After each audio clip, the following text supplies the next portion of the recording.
Welcome to the Deep Dive. We're here to cut through the noise and give you, well, the information you need. Today we're looking at a source that's definitely got some strong opinions packed in. It's an audio file, and the title is quite something. Let me read it exactly. Urgent FBI agent just exposed sick Clinton crime that sentences life in prison. MP3.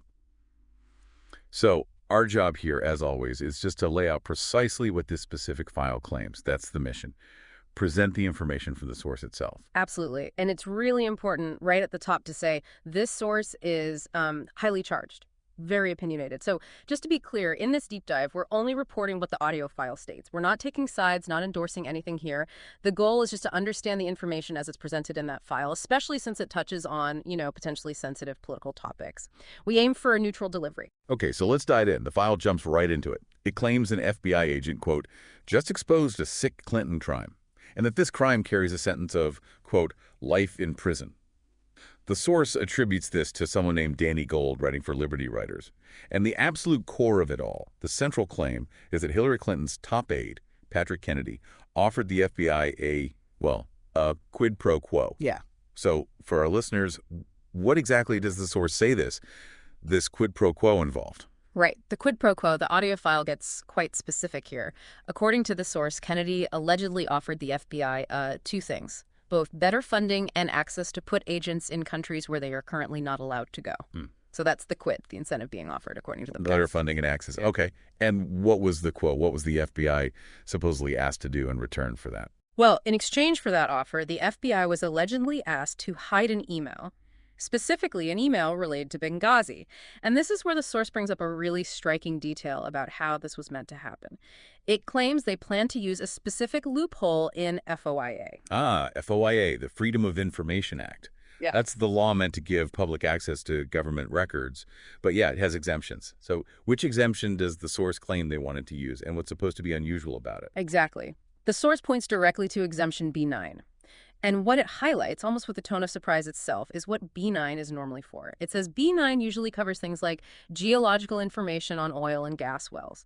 Very specific technical stuff. The source's surprise seems meant to imply that using this exemption for an email was, way out of the ordinary, maybe even calculated to obscure things. Okay, so the audio file is laying out these pretty specific kind of complex claims. A quid pro quo, a specific FOIA exemption. How does it back this up? Is it presented as just, like, guessing, or does it claim to have proof? Oh, it definitely insists it's more than guessing. The source says, and I quote, "This is not just conjecture. It claims it's based on actual notes from the Clinton investigation that were released by the FBI. It even calls it a recorded and documented crime committed at the highest level of government." That language, recorded, documented, seems designed to give it weight, to make it sound like undeniable fact. And it tells you, the listener, that there's an original document link provided so you can supposedly check it yourself. Right, so we've kind of unpacked the core allegations, the what and how, according to this source. But the audio file doesn't just stop there, does it? After laying out these claims, the whole tone shifts quite a bit. It really does shift gears dramatically. It moves from detailing the alleged crime to a much more passionate, almost visceral call for action and for justice. This is pretty common in this type of content, moving from the specifics to broader emotional appeals.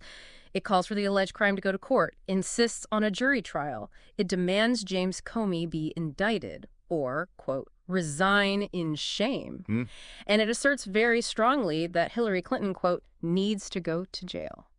There's even this really striking comment about waterboarding, which the speaker immediately follows with, I kid on that, obviously. Okay. Yeah. It's a moment that really highlights the intensity. The source claims these alleged actions are, quote, destroying this nation and taking down the entire government. Very strong language. And it makes a point about the media, too, right? It suggests the story won't be covered elsewhere. And then it speaks directly to the listener, to you listening right now. That's exactly right. There's an explicit plea for you, the listener, to take action.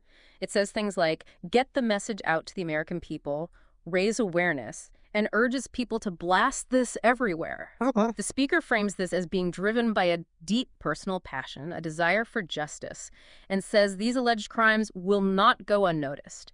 It's a direct call to bypass traditional channels. So a lot to take in there, from specific allegations to these really intense calls for action.